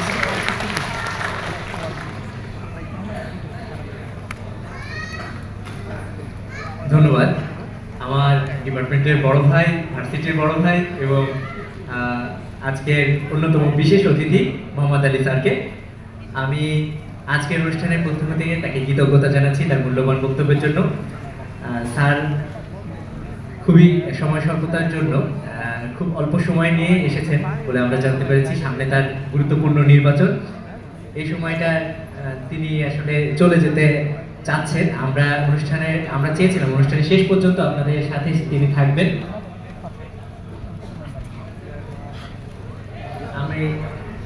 কিন্তু আমাদের আসলে অনিচ্ছা সত্ত্বেও স্যারকে বিদায় জানাতে হবে বলে আমরা স্যারের কাছ থেকে স্যার যাওয়ার আগে একটু জানাতে চাই যে স্যারের জন্য আমাদের অনুষ্ঠানের পক্ষ থেকে একটি সম্মাননা স্মারক আছে। হকলা একাডেমির পক্ষ থেকে সম্মাননা স্মারকটি তুলে দিচ্ছেন আজকের অনুষ্ঠানের সভাপতি জনাব অ্যাডভোকেট নুরুল হক স্যার।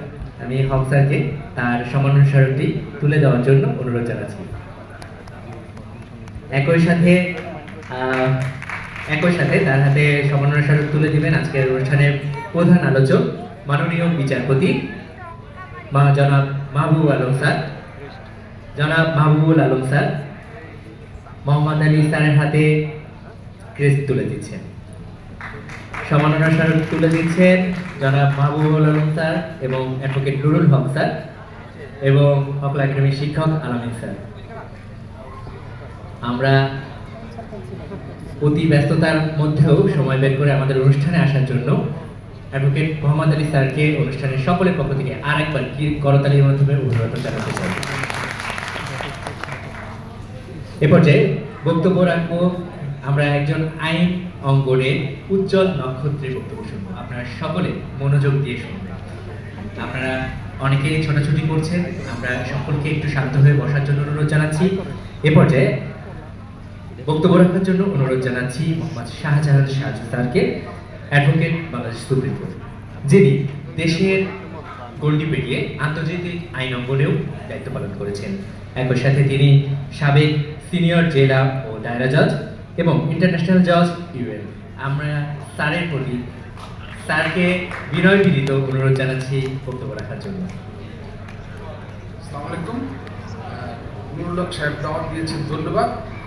আমি এই গতানুগতিক বক্তৃতা দিব না। এইসব লেখাপড়া কি, আইন পেশা, কষ্ট, সিরিয়ার, জুনিয়ার, পেশা, আমি শুনে লাভটা কি? শহর থেকে লোক ভাড়া করে নিয়ে গেছে গ্রামে ওই নুরুল হক সাহেবের নির্বাচন করার জন্য। ওরা কি স্লোগান দিবে? বলতেছে হইলে হোক, না হইলে না হোক, নুরুল হক, নুরুল হক। কি স্লোগান হলো? আমরা কি স্লোগান দেবো? হইলে হোক, না হলে না হোক, নুরুল হক। কিন্তু হয়ে গেছে, কারণ এত ছাত্র যে পয়দা করছে স্বাভাবিকভাবেই হয়ে গেছে। এইখানে সবচেয়ে বড় বিষয় যে আমাদের মাননীয় বিচারপতি মোহাম্মদ ইসলাম সাহেব আছেন। আমাদের ঢাকা ইউনিভার্সিটি LM 73 যখন খোলা হয় তার ফার্স্ট পেসার ছাত্র সাজেন সাহেব আমাদের বড় ভাই।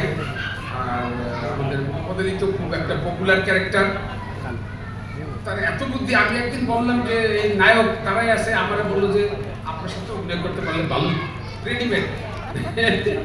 শান্তিতে খুবই ভালো ছেলে, খুবই ভালো ব্যারিস্টার। আমার বিশ্বাস ওরা জিতবে। আমি জানি না কি হবে, এটা আমার 4-500 রিটায়ার্ড বড়া জজ আছে না, বড়ার মধ্যে কিছু জ্যান্তও আছে, আমি আছি। তো এগুলো দিয়ে আমি এই দুজনের জন্য করবো। আর একটা ব্যাপার হলো যে অনেকে দেখবেন খুব নিজের জ্ঞানী মনে করে। হ্যাঁ, তো আসলে এই জ্ঞান যে কার কয় কেজি জ্ঞান আছে মাপা যায় নাকি? বলে না এই ব্যারিস্টার সঞ্জিত সিদ্দিকী 10 কেজি জ্ঞান। ও না না, ওনার কেজিতে মাপা যাবে না, ওনার 100 ফুট জ্ঞান আছে, মাপা যাবে নাকি? এটা কেন মাপা যায় না? জ্ঞানটা শুধু সার্টিফিকেট দিয়ে হয় না। লট হচ্ছে is a part of social science. যে সোসাইটিকে বেশি জানবে সে তত বেশি এই পেশায় ভালো করবে। শুধু এটাই না, সব পেশায় ব্যবসা বাণিজ্য করতে করতে সোসাইটিকে যে বেশি অ্যানালাইসিস করতে পারবে, সে আইন পেশা, ব্যবসা, কনস্ট্রাকশন, যেটা রাজনীতি, সব কিছু। ওই যে একজন সম্ভাব্য এমপি ক্যান্ডিডেট মন্ত্রী হবে, এই ল পেশায় আছে বলেই সে ওখানে যেতে পারে।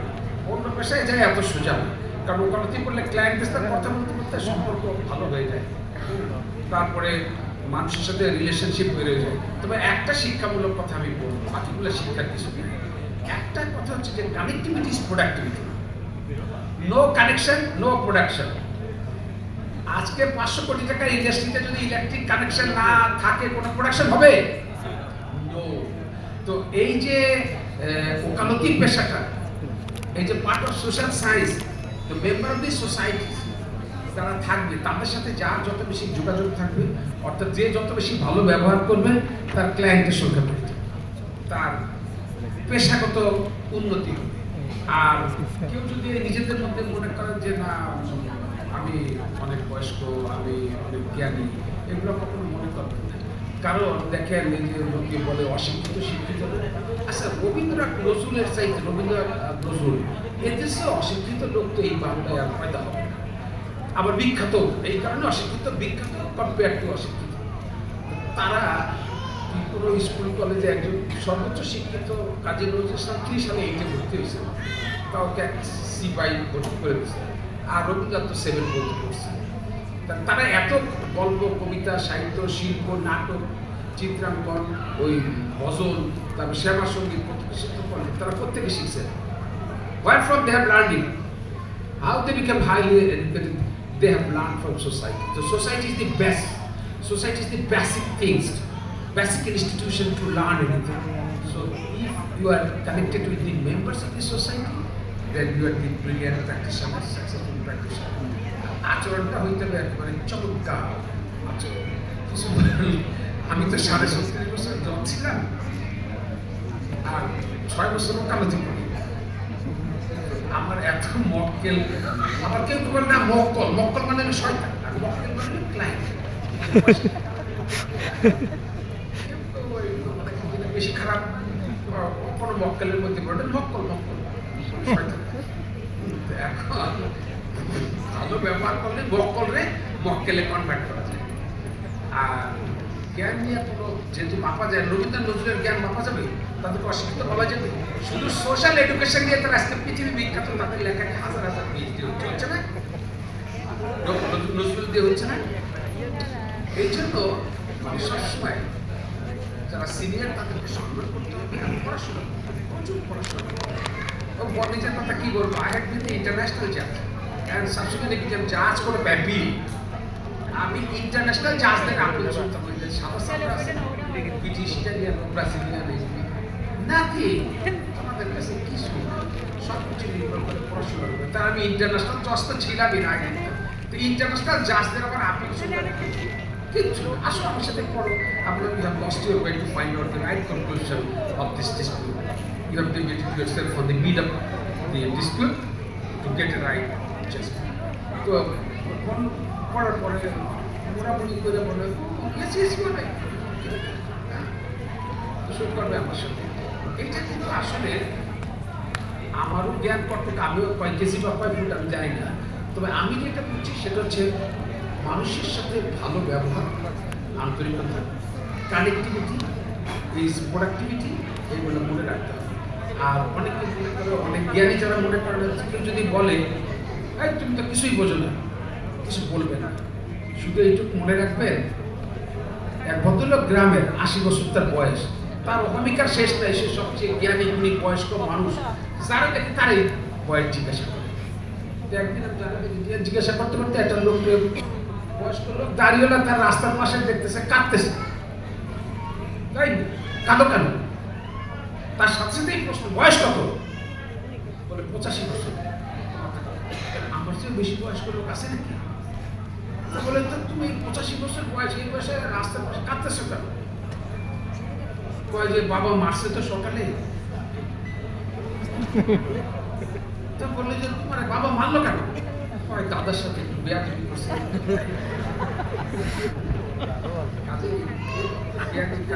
বয়স বেশি লেখাপড়া। আর একটা একটু জ্ঞানের একটা লাইন বলবো, কারণ এইসব বসে আছে মাননীয় বিচারপতি এস.এম. শাহজাহান, ওই যে বাংলাদেশের ক্রিমিনাল প্র্যাকটিসের লিজেন্ড, আমি বলি law is always intact. You have to interpret the law, but it is to be related with the facts to get any judgment in favor of client. You will try to get it in your favor because client paid you to get the judgment for your client. এখন প্রশ্ন হলো এইখানে প্রত্যেকটা facts and facts is the thing to determine whether you will win or not, whether you get your judgment in your favor or otherwise. এখন ঘটনাটা হচ্ছে ফ্যাক্টসটা যদি ভালোভাবে করা যায় লটার সাথে আমি রিলেট করি যে স্যার এই ল তো এটা আছে আমার ফ্যাক্টস তো এটা এই লসে তো এটা এইভাবে হবে হ্যাঁ জজকে বলতে হবে সেও তো ল নই পার্সন তো জজ হয় এখন তো ল ছাড়া তো জজ হয় না একজনই ল পার্সনরা হয়েছিলেন চিফ জাস্টিস জানেন তাই তোমরা জানো কে শাহাবুদ্দিন সাহেব সে অ্যাডমিন ক্যাডারে ছিলেন ওই সময় সিএসপিরা হয়তো সেখান থেকে জুডিশিয়ারি আসতে পারে তো সে আবার ওই বেশি মানে আনস্মার্ট ছিল আর কি তো ওই জন্য ওরা বের করে দিচ্ছে ওরা জুডিশিয়ারিতে চলে গেছে আর বের করে দেওয়ার পরে দেখলো ওইটাই ডায়মন্ড হয়ে গেছে তাহলে কে কখন কোথায় যাবে কেউ জানে না এই জন্য লেখাপড়া করতে হবে করলে দেখা যায় সবচেয়ে সহযোগী স্যার লেখাপড়া করলে নেভার রান আফটার মানি এটা একটা যুদ্ধ এই পেশার চেয়ে বড় যুদ্ধ আর কোথাও নাই কারণ অন্যের পকেটে টাকা নিজের পকেটে আনা কিন্তু বহুত কঠিন আর মক্কেল কিন্তু তোমার চেয়ে কম ট্যালেন্ট না বহুত শেয়ার কাছারিতে আসো শেয়ানা মক্কেলের গল্প শুনতে পারবো এই সানজিদদের কাছে ব্যারিস্টার ওদের দেখলেই টাকা বেশি দিয়ে ব্যারিস্টার আমাদের তো টাকা দেয় করতে কষ্ট তবে আমার অনেক টাকা যাই ও ইনকাম ট্যাক্স নো প্রবলেম তার সাথে এর মধ্যে খাতের হয়ে গেছে না তার সাথে খাতের হয়ে গেছে সে আমার ব্যাপার হতে ঝামেলা করে এই যে একটা সোশ্যাল রিলেশন করে ফেলছি না এই জন্য তোমরা সবাই বন্ধু বেশি মেনটেন মানুষের সাথে ভালো ব্যবহার সিনিয়র সবার সাথে এইটাই তোমাদের মেইন আছে আর পড়াশোনা করবা আর সিনিয়ররা যেভাবে বলে সেভাবে পড়াশোনা করে দেখবা যে সফল লয়ার হবা সফল জাস্টিস তোমাদের মধ্যেই থেকে চিফ জাস্টিস হবে তোমাদের মধ্যেই থেকে জাস্টিস হবে হ্যাঁ তোমাদের মধ্যে থেকে জজ হবে তোমাদের ম্যাজিস্ট্রেট হবে তোমাদের মধ্যে থেকে এই যে সচিব হবে সব কিছু হবে কারা ফায়দা হবে ওই সাধারণ ব্যাংকের মতো লিজেন্ডরা বেশি হয়ে যাবে না আচ্ছা 20 বছর মাননীয় বিচারপতি তারও 20 বছর দিলাম আর না মাননীয় বিচারপতি আবার 2 বছরের ছোট ওই বড় তাহলে তার আমরা 40 বছর দিলাম যাই হোক ঘটনাটা হচ্ছে তোমাদের থেকেই এই সমস্ত এই যে লিজেন্ড পয়দা হবে এরকম মাননীয় বিচারপতি হবে জাস্টিস হবে কাজেই তোমরা কেউ নিজেদের কখনো মনে করবে না তোমরা বোঝো না একটা মেয়ে বললো যে আমার স্বপ্ন ভেঙেছে স্বপ্ন কিন্তু ডিম না স্বপ্ন হচ্ছে পয়দা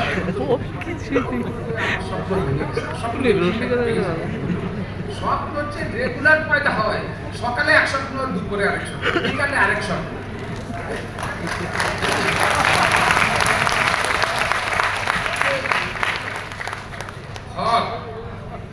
যদিও তোমাদের সবার টিচার বাট হিজ পোলাপান টু মি মোহাম্মদ আলী যে সেক্রেটারি ক্যান্ডিডেট হচ্ছে আমার বলতে গেলে ছাত্রের ছাত্র হ্যাঁ আমি কিন্তু অনেক বয়স ওই বুড়োর চেয়ে অনেক বয়স তাদের বয়স হ্যাঁ বুঝায় না যাই হোক আমার আর কোনো বলার কিছু নাই তোমরা সব আরেকটা ব্যাপার সবসময় হ্যাপি থাকবা এখন একটা নেগেটিভ শব্দ দিয়ে শুরু করি যে যেগুলো বিয়ে করছে বউ যদি মারে দেখা মানছে বাইরে থেকে কি বাথরুমে পড়ে মাথা ফাটতে পারছে বাঘের বাচ্চা না মাইর খাবে এটা তো হয় না ঠিক না তো এইগুলা সাপ্রেস করে প্রতিদিন নতুন নতুন করে জন্ম নিতে হবে হ্যাঁ আর আমি যদি বউরে পারে সেও তো কইতে পারে না তুমি বেটার সামনে মাইর খাও তুমি বউটা ভালো না দরকারটা কি এসব ছাপায়াটাকে গোপন টোপন করে টোরে আগাই যেতে হবে প্রতিদিন স্বপ্ন এখানে অনেক আমার ছোট ভাইরা আছে কোটি কোটি টাকার মালিক ল পাস জীবনে প্র্যাকটিস করে একদিন দুদিন কোর্টে গেছে অ্যাডভোকেট শিল্পপতি আছে তোমরা কে ডেভেলপার হবা কন্ট্রাক্টর হবা কে রাজনীতি হবা কে এমপি হবা কে মন্ত্রী হবা কে সচিব কে বিচারপতি কে চিফ জাস্টিস কে এরকম সাজান ভাইদের মতো লিজেন্ড হবে কে মাননীয় বিচারপতি হবে কেউ জানে তবে একটা জিনিস তোমাদের জানতে হবে you have to study and employ your best labor and reach you in respect of talent, education, knowledge, everything. With full good behavior to others and respect to seniors, love to juniors. Thank you.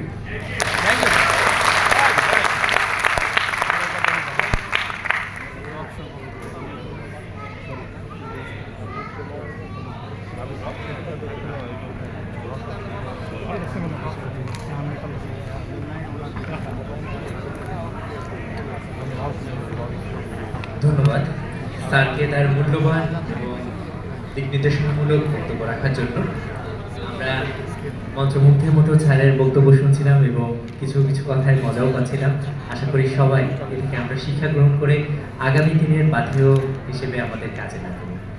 এ পর্যায়ে বক্তব্য রাখার জন্য বিনয় বিনীত আমন্ত্রণ জানাচ্ছি জনাব advocate SM Shahjahan sir, senior advocate, Bangladesh supreme court.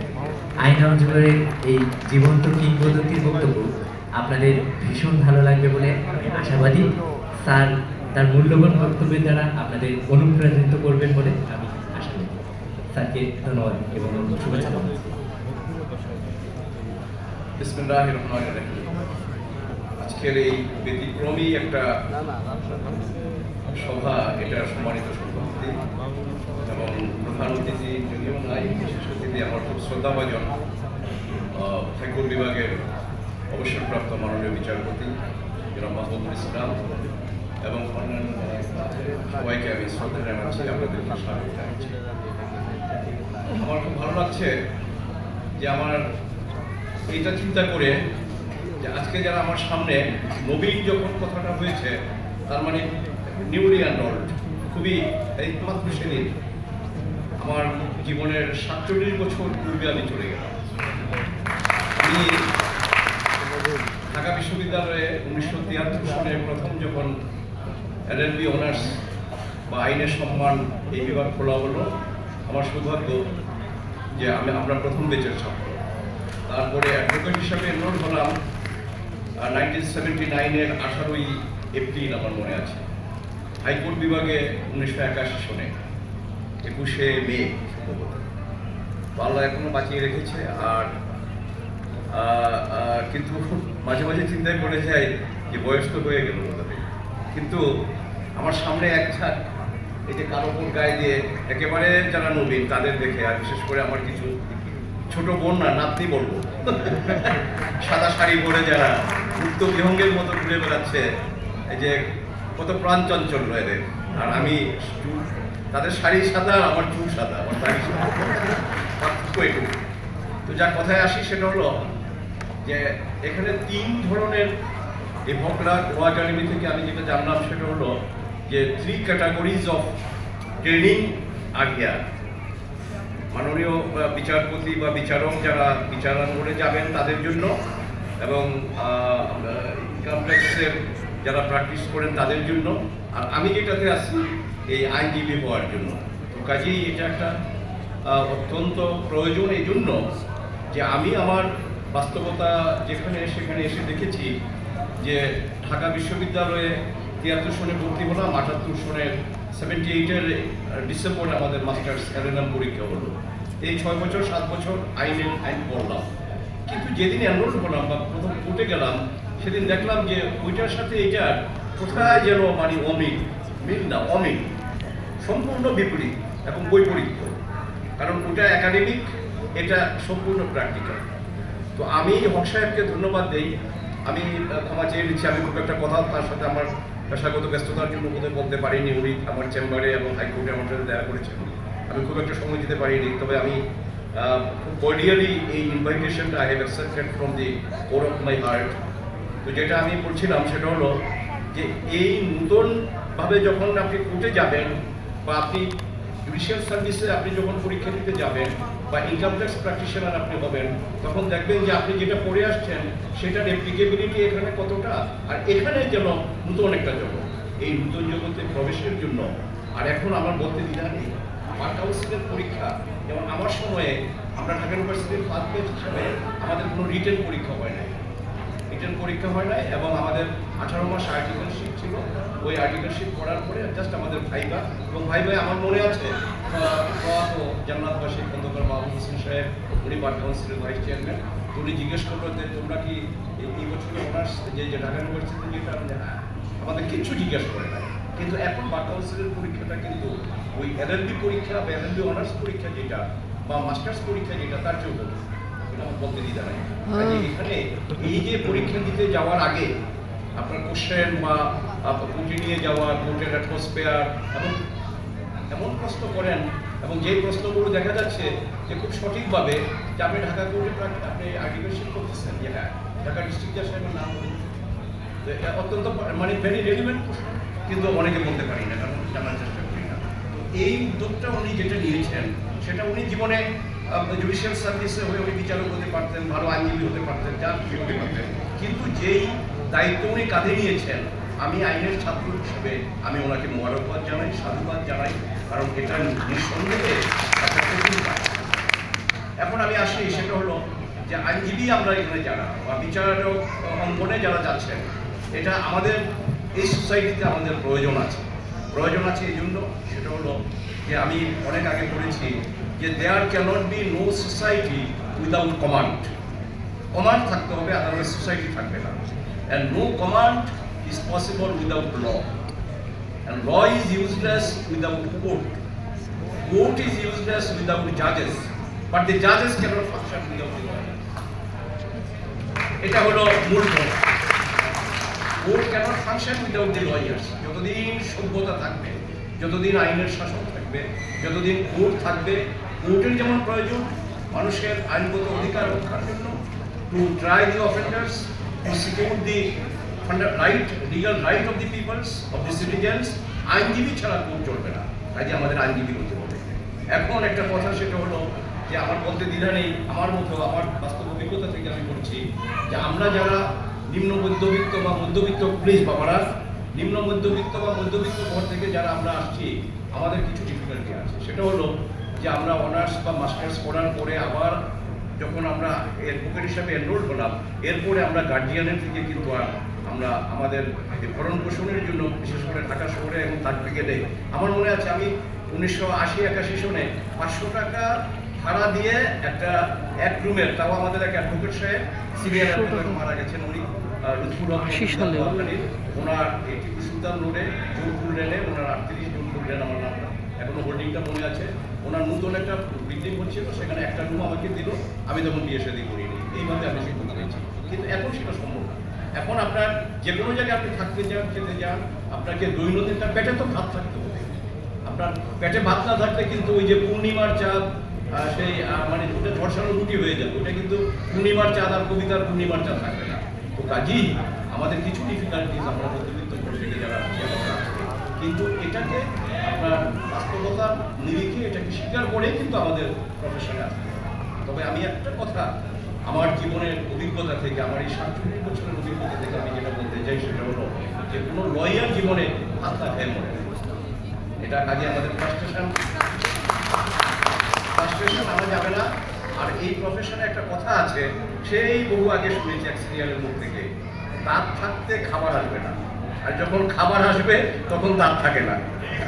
যেমন আমার অবস্থা, এখন সিনিয়র হয়ে গেছে, টাকা আসে কিন্তু খেতে পারি না, এক রুটির বেশি 2টা খেলে মনে হয় যেন রাত্রে ঘুমটা ডিস্টার্ব হচ্ছে, আপনার যে কোনো কিছু ইচ্ছা করেই খেতে পারি না। তো এটা বাস্তবতা। বাট ওয়ান থিং, আমি ড্যানিয়েল ওয়েবস্টার, আমেরিকার একজন খুব জ্ঞানী পণ্ডিত ব্যক্তি, উনি একটা কথা ওনার একটা জায়গা থেকে পড়েছি যে লয়ার্স আর দি লিডার্স।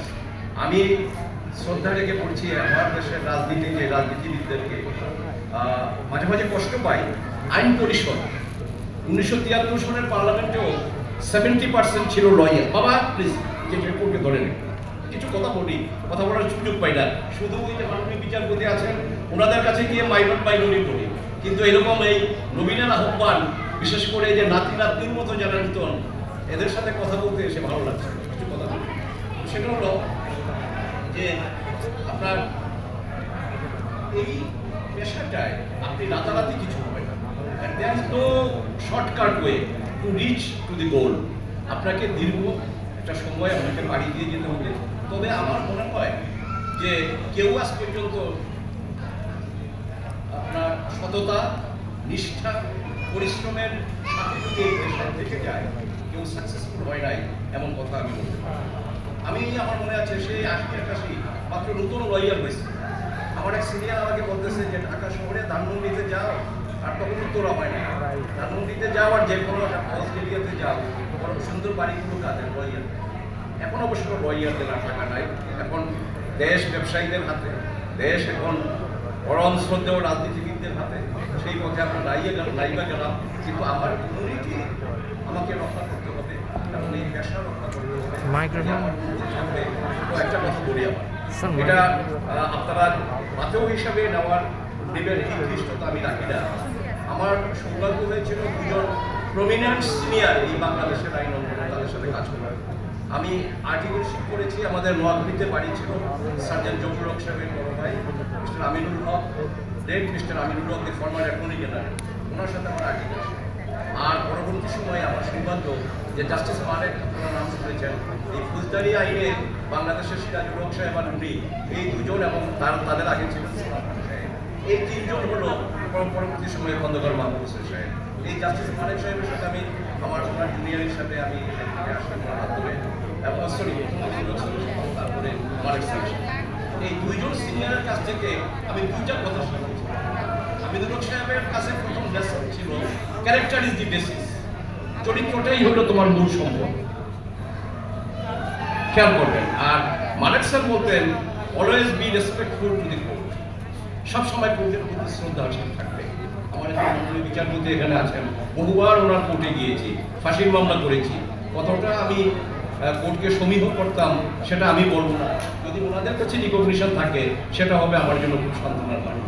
তো এই আমারও আজকে অ্যাডভাইস থাকবে আমার এই নবীন ছোট্ট মনে যারা এই প্রফেশনে এসছো, যে ক্যারেক্টার ইজ দি বেসিস, আমার চরিত্র নষ্ট করা যাবে না।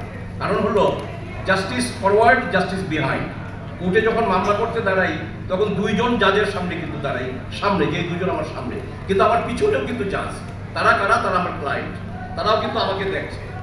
এখন আমার এক সিনিয়র বলতেন যে একজনের সাথে যদি একবার প্রতারণা করো সে কিন্তু আর দ্বিতীয়বার তোমার কাছে আসবে না, আর যদি তুমি ভালোভাবে তার কাজটা করে দাও, কিছু তোমার প্রতি তার সহমর্মিতা থাকবে, সে আবার নিজেও আসবে, আরেকজনকে নিয়ে আসবে।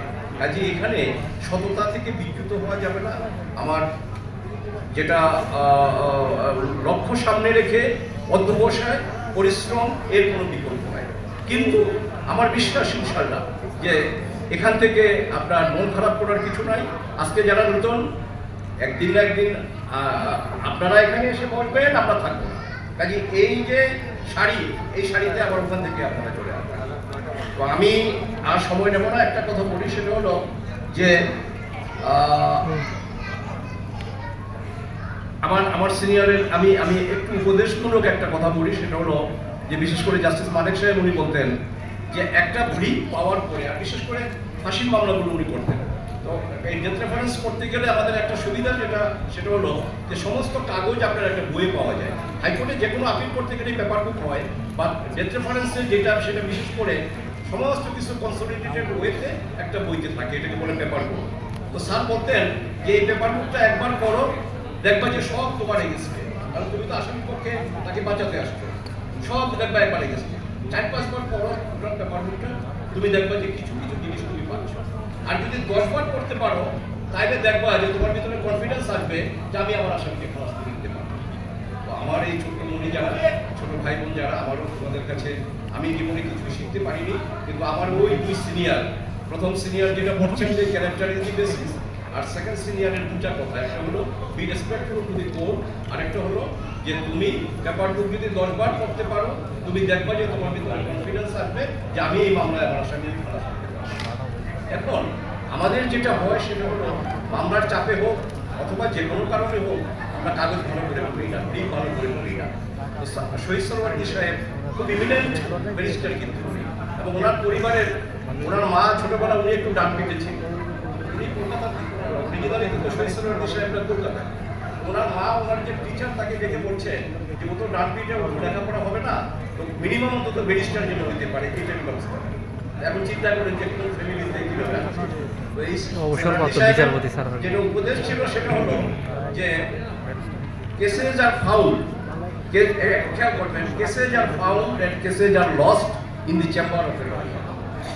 আপনি যদি ভালো করে কাগজ না করেন, আপনি সেখানে আপনি দেখবেন যে আপনার, এবং পরবর্তী সময়ে যদি আপনি চেম্বারে ওই মামলার রায়ের পরে, আমার জীবনে এটা হয়েছে যে রায় হয়ে গেছে, আমি মামলায় ঠকে গেছি, এবং তখন আমি পরে দেখছি যে এই পয়েন্ট আমি করি না, এবং এটা আমি তারা করে এটা আমি ওভারলুক করে গিয়েছি, তখন আমার ভিতরে কষ্ট, আমার ভিতরে চাপা বেদনা কাজ করেছে।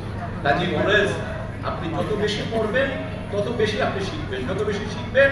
আর আরেকটা কথা, মাননীয় বিচারপতি সাহেব উনি আছেন, ওনাকে শ্রদ্ধা রেখে বলছি, ওনারা কিন্তু আপনাকে সাথ করবে সবসময়।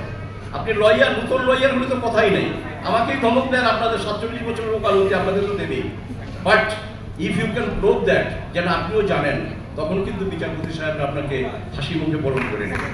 তো কাজেই এই জানাটা যেটা, এই জানাটাই হলো পরিশ্রম, এই জানাটাই হলো আপনার আমাদের মূল কাজ, এবং এটা করে এগিয়ে যেতে হবে। আমি ইনকাম ট্যাক্স পার্ট থেকে যারা আছেন ওনাদেরকেও শ্রদ্ধা করি, এবং আপনারা এখান থেকে যারা ইনকাম ট্যাক্সের লয়ার যারা হয়েছেন বা হবেন, তো আমাদের প্রধান অতিথি আসছে, তো আমরা একটু হাততালি দিয়ে ওনাকে বরণ করি। আর উনি আসার পরে আমার বক্তৃতা কেউ শুনবেন না, আমি এটা ভালো জানি, মানে ফৌজদারি উকিল তো আমি ফৌজদারি উকিল, আমি জানি যে where you are to stop. এবং একজন ভালো অডিটরকে, ভালো অডিটর হলো যে জানে যে হোয়ার আই টু স্টপ। কাজে আমি এখন স্টপ এই জন্য হবো যে প্রধান অতিথি এসে গেছেন, ওনাকে আপনারা ওনার কথা শুনবেন। তো আমি সবাইকে ধন্যবাদ দিই যে কঠিন একটা কাজ উনি কাঁধে নিয়েছেন, কঠিন কাজ কাঁধে নিয়েছেন। এই জন্য আমি বলবো যে এডুকেশনাল কোয়ালিফিকেশন যাই থাকুক না কেন, এখানে নবীন লয়ার আপনারা যারা এনরোল হতে যাচ্ছেন, আপনারা একাডেমিক বা আপনারা যে বিশ্ববিদ্যালয় থেকে, ইসলামিক ইউনিভার্সিটি আমি খুব রিকগনাইজ করি এটাকে, আমার ঢাকা ইউনিভার্সিটি তো আছে, জগন্নাথ ইউনিভার্সিটি দু একজন টিচার আমি কোনো সেমিনারে গেলে তাদেরকে পাই, খুব ভালো লাগে। আর এখন অনেক সহজ হয়ে গেছে। 73-তে, আজ থেকে কত বছর, 50-55 বছর আগে ঢাকা ইউনিভার্সিটিতে যখন ভর্তি হই, আপনি বিশ্বাস করবেন কোনো বই ছিল না, কোনো বই ছিল না। আপনার ইউনিভার্সিটিতে আমাদের ডিপার্টমেন্টে যে লাইব্রেরি সেখানে তো ছিলই না, ইউনিভার্সিটি লাইব্রেরিতে ছিল না। ব্রিটিশ কাউন্সিল লাইব্রেরি থেকে মেম্বার হয়ে সেলমন্ডের জুরিসপ্রুডেন্স আর আপনার বসু টর এই সমস্ত দু একটা বই এনে তারপরে অনার্স। আমাদের সময় বাংলা ছিল না, আমাদের ইংরেজিতে পরীক্ষা দিতে হয়েছে। কিন্তু এখন আপনার একটা মোবাইল টেলিফোনে আপনি ইন্ডিয়ান সুপ্রিম কোর্টের সব পাবেন। একটা মোবাইল টেলিফোনে আপনি পাশ্চাত্যের আইনের ডে টু ডে যে সমস্ত আপনার ডেভেলপমেন্ট হচ্ছে, অ্যামেন্ডমেন্ট হচ্ছে, এগুলো আপনি পাচ্ছেন। তাই বলে কিন্তু যে আবার বই কিনা যাবে না বা বই পড়া যাবে না, নট দ্যাট। মোবাইল টেলিফোন আপনি ইউজ করবেন, সেখানে সমস্ত ইনফরমেশন আছে থাকবে, বাট তারপরেও যেটা সবচেয়ে বড় কথা সেটা হলো যে আপনার এই পেশা, মহৎ পেশা, এটা শুধুমাত্র আপনার অর্থ রোজগারের হাতিয়ার না, এবং এই পেশার মাধ্যমে আমার বিশ্বাস যে জাতি যতটা সভ্য হবে, জাতি যতটা শিক্ষিত হবে, আইনের ছাত্র যারা, আইনজীবী যারা, তাদেরও কদর বাড়বে। আমি আশাবাদী মানুষ, আমি নিরুৎসাহিত নিজেও না, কাউকেও করবো না। তো হক সাহেবের এই প্রচেষ্টা এখানে আপনার উত্তরোত্তর এটা আল্লাহ তাকে তৌফিক দেয়, এগিয়ে যাক, এবং ভবিষ্যতে সবার মঙ্গল কামনা করে, এবং এই প্রতিষ্ঠান আপনার যথাযথভাবে ট্রেনিং দিয়ে, কারণ বার কাউন্সিলের পরীক্ষার জন্য যায়, সেখানে যেটুকু প্রয়োজন সেটা যেন দিতে পারে, এবং আপনার ইনকাম ট্যাক্স পারেন সেখানে এনরোলমেন্টের জন্য যেটুকু দরকার। আর বিশেষ করে জুডিশিয়াল সার্ভিসে really it is a difficult task, কারণ সেখানে সেই পরীক্ষাটা কিন্তু আরও কঠিন, এবং সেখানে কম্পিটিশনটা আরও বেশি। তো কাজে এটার জন্য এই প্রিপারেশন যারা থাকবে, আর যখনই যদি আমাদেরকে ডাকেন কখনো আপনাদের এই প্রতিষ্ঠানের জন্য যেটা আপনি করেছেন, আমি যাবো, যত ব্যস্ততাই থাকুক। সবাইকে আমার মানে হৃদয়ের কি বলবো, মানে ওই নাতনিদের দেখে সাদা চুলের কথা মনে থাকে না, অন্তরের অন্তঃস্থল থেকে ভালোবাসা, প্রেম, আবেগ, স্নেহ, শ্রদ্ধা, দোয়া দিয়ে বিশ্বাস করলাম। আল্লাহ হাফেজ।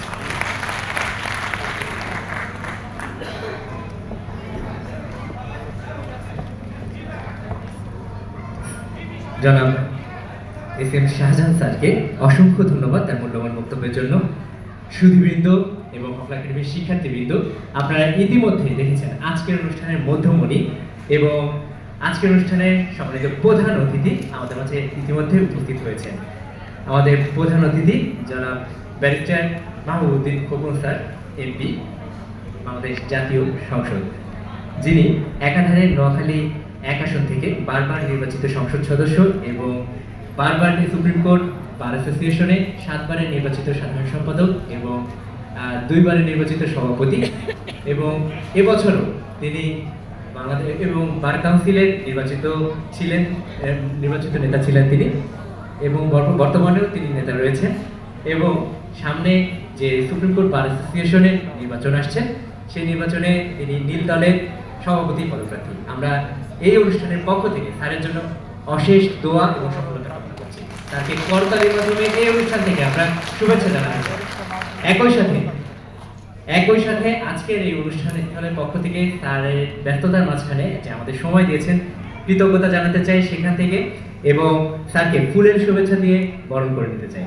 আজকের এই অনুষ্ঠানে ফুলের শুভেচ্ছা দিয়ে স্যারকে বরণ করে নিচ্ছে আমাদের হকলা একাডেমির শিক্ষার্থী আবু সালিমকে আমি আজকের অনুষ্ঠানের মধ্যমণি ব্যারিস্টার মাহমুদউদ্দিন খোকন স্যারকে বরণ করে নেওয়ার জন্য অনুরোধ জানাচ্ছি।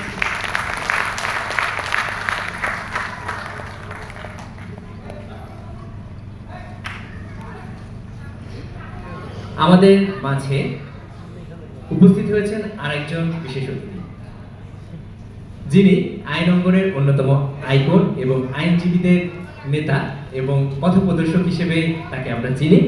তিনি আর কেউ নন, Mohammad Anwar Zahid Bhuiyan, advocate, Bangladesh supreme court সভাপতি, ঢাকা আইনজীবী সমিতি। তাকে করতালির মাধ্যমে আমরা অভিনন্দন জানাচ্ছি এবং স্যারকেও ফুল দিয়ে শুভেচ্ছা জানাচ্ছি আমরা। ফুল দিয়ে বরণ করে নিচ্ছে জনাব হকলা একাডেমির শিক্ষার্থী জনাব মনসুর আহমেদকে আমরা আজকের বিশেষ অতিথি জনাব আনোয়ার জাহিদ ভুঁইয়া স্যারকে বরণ করে নেওয়ার জন্য অনুরোধ জানাচ্ছি। আমরা করতালির মাধ্যমে তাকে অভিনন্দন জানাই।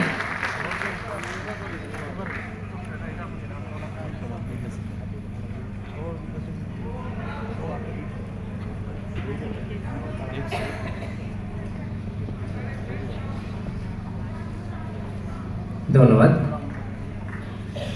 আমরা অনুষ্ঠানের মাঝামাঝি পর্যায়ে মানে শেষের দিকে আছি, তবে আর আমাদের এর মধ্যে আমাদের বন্ধুমণি চলে এসেছেন ইতিমধ্যে, আমাদের অপেক্ষার প্রহর শেষ।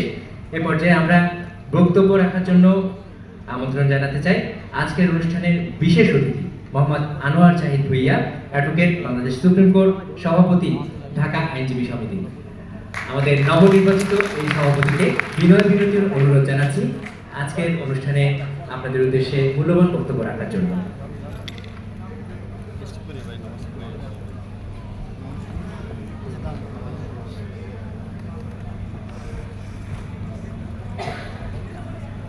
বিসমিল্লাহির রহমানির রহিম। আজকে সবার সম্মানিত সভাপতি, উপস্থিত আছেন আমাদের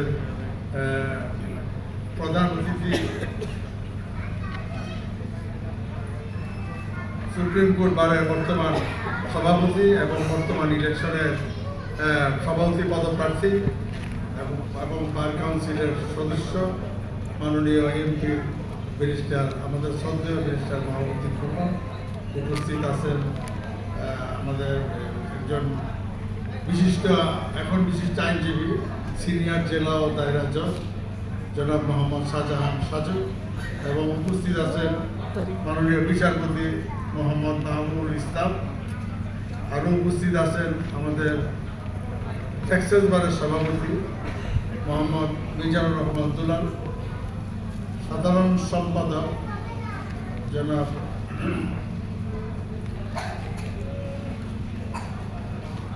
মেজবা, এবং অন্যান্য অতিথি যারা আমাদের সাথে সিনিয়র অ্যাডভোকেট এপিলেট ডিভিশনার জনাব শাহজাহান সাহেব সহ অন্যান্য অতিথিবৃন্দ, এবং যারা এখানে আমাদের হক ল একাডেমিক যারা নবীন আইনজীবী, যারা বার কাউন্সিলের এনরোলমেন্ট পেয়েছেন এবং সুপ্রিম কোর্ট বারেরও লিখিত পরীক্ষায় উত্তীর্ণ হয়েছেন। আমি এই নবীন আইনজীবীদের নবীন বরণ অনুষ্ঠানে আমি সবাইকে এই আইন অঙ্গনে আপনাদেরকে স্বাগত জানাই, এবং আপনাদের এই আইন অঙ্গনে আপনাদের এই সফলতা আমি কামনা করি। এবং একটা জিনিস আমি শুধু বলতে চাই যে আইন অঙ্গনে অনেকে আসে, কিন্তু এই লেখাপড়া এক জিনিস আর প্র্যাকটিক্যালটা একটু ডিফারেন্স আছে, কিন্তু এখানে আপনাদেরকে ধৈর্য ধরতে হবে। অনেকেই দেখছি যে আমার সাথেও যারা জয়েন করেছেন তারা 2-3 বছর থাকার পরে অন্য প্রফেশনে চলে গেছে, তো ব্যাংকে গেছেন, কেউ সরকারি চাকরিতে গেছেন, কেউ বিসিএস ক্যাডারে গেছেন, কেউ বিসিএস বিচার বিভাগে গেছেন। আমার মনে হয় সফলতা অর্জন করার জন্য এটা আইনজীবী পেশাটা অনেক গুরুত্বপূর্ণ এবং এখানে স্বাধীনভাবে পেশা পরিচালনা করতে হয়, কারণ অধীনস্থ থাকতে হয় না। তো এটা হচ্ছে কি ধৈর্য ধরতে হবে আর জ্ঞান অর্জন করতে হবে। এখন প্রতি সময় আপনাকে লেখাপড়ার মাধ্যমে আপনাকে এই পথ অতিক্রম করতে হবে, এই প্রফেশনে যদি আপনারা থাকবেন ততদিন পর্যন্ত। কারণ প্রত্যেকটা যে মামলা আপনার সামনে আসবে, এটা সিভিল হোক আর ক্রিমিনাল হোক, যে নেচারের হোক, প্রত্যেকটারই কিন্তু ক্যারেক্টার কিন্তু ভিন্ন। মানুষের প্রত্যেকের চেহারা যেমন ভিন্ন, কণ্ঠ যেরকম ভিন্ন, মামলার কিন্তু চরিত্র ভিন্ন থাকে। এক এক রকমের মামলা থাকে। তো সেই জন্য আপনাদেরকে প্রতিটা মামলাই খুব মনোযোগ সহকারে পড়াশোনা করতে হবে এবং ওটার সাথে রিলেটেড যে আইনগুলো আছে, যে সিদ্ধান্তগুলো আছে অ্যাপেস কোর্টের, সেগুলো আপনাকে মনোযোগ সহকারে আপনাদেরকে পড়তে হবে এবং বুঝতে হবে। এবং সেই ক্ষেত্রে যদি কোনো সিনিয়রের আন্ডারে আপনারা এই প্র্যাকটিসটা শুরু করেন, তাহলে এটা খুব সহজত হয়।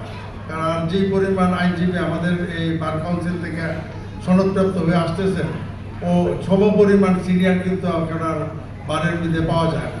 কারণ ওইটা আমরা একজন সিনিয়র আন্ডারে 4 বছর, আমি নিজে 5 বছর ছিলাম একজন সিনিয়রে গেছে, এবং ওই সিনিয়রের আমি বাসায় পৌঁছাই দিয়ে তারপর আমি নিজের বাসায় যেতাম চেম্বার করার। সেই ক্ষেত্রে অনেক ধরনের অভিজ্ঞতা অর্জন করা যায়। কারণ একজন ক্লায়েন্টকে কীভাবে তার সেবাটা পুরোপুরিভাবে দেওয়া যায়, সর্বোত্তম সেবা দেওয়া যায়, সেই দিকে একজন সিনিয়র থাকলে সেই দিকে মনোযোগী হওয়া যায় এবং অভিজ্ঞতা অর্জন করা যায়। আমি এখানে মাগরিবের সময় গেছে, আমি আপনাদের সফলতা কামনা করে এবং আমাদের এই প্রফেশন আসার জন্য আপনাদেরকে ধন্যবাদ জানিয়ে আমি আমার বক্তব্য শেষ করছি। আল্লাহ হাফেজ।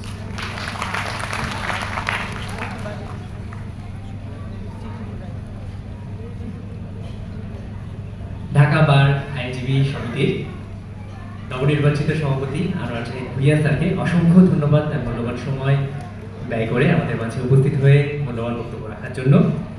এ পর্যায়ে আমাদের বক্তব্য রাখার আমাদের প্রধান আলোচক এবং প্রধান অতিথির বক্তব্য বাকি আছে। আমাদের মূল আকর্ষণ এবং আরও বাকি আছে আপনাদের স্যারদের হাত থেকে আপনাদের গাউন এবং ক্রেস্ট, এবং আপনাদের আরও বাকি আছে আপনাদের ডিনার এবং আরও অনেক কিছু। কিন্তু তার আগে আমাদের 3 জন অতিথি সরকারি গুরুত্বপূর্ণ কাজে এখন আমাদের বাস থেকে বিদায় নেবেন। আমরা তাদেরকে অনিচ্ছা সত্ত্বেও এখন বিদায় দিতে হবে। আমাদের বাস থেকে বিদায় নিচ্ছেন মোহাম্মদ মিজানুর রহমান দুলাল স্যার, সভাপতি ঢাকা ট্যাক্সেস বার অ্যাসোসিয়েশন। আমাদের মাঝে আরও বিদায় নিচ্ছেন মোহাম্মদ আবু নাসের মজুমদার মেজবা স্যার এবং লায়ন আশরাফ হোসেন খান। আমরা এই অনুষ্ঠানের পক্ষ থেকে তাদেরকে ক্রেস্ট দিয়ে সম্মাননা স্মারক প্রদান করছি।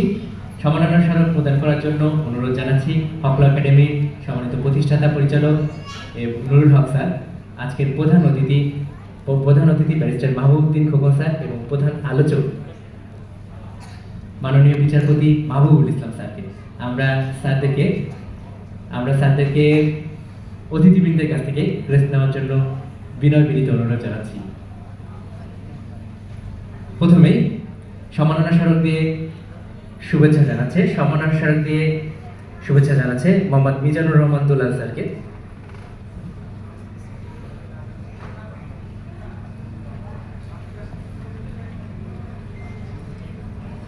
মোহাম্মদ মিজানুর রহমান দুলাল স্যার, সভাপতি Dhaka taxes bar association. Mohammad Mizanur Rahman Dulal sir, ঢাকার সভাপতি ঢাকা ট্যাক্সেস বার অ্যাসোসিয়েশন। এরপরে সম্মাননা স্মারক দিয়ে ভূষিত করছি মোহাম্মদ আবু নাসের মজুমদার মেজবা স্যার, সাবেক সাধারণ সম্পাদক Dhaka taxes bar association. Mohammad Abu Naser Majumdar Mezba sir, Dhaka taxes bar সাবেক সাধারণ সম্পাদক ঢাকা ট্যাক্সেস বার অ্যাসোসিয়েশন।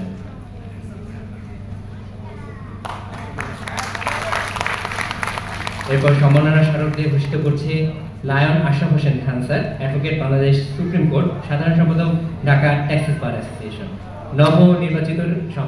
নবনির্বাচিত সাধারণ সম্পাদক ঢাকা ট্যাক্সেস বার অ্যাসোসিয়েশন। স্যারকে অতিথিবৃন্দের কাছ থেকে সম্মাননা স্মারক গ্রহণের জন্য বিনয় বিনীত অনুরোধ জানাচ্ছি। আমাদের অতিথিরা মূল্যবান সময় ব্যয় করে আমাদের মাঝে উপস্থিত হয়েছেন।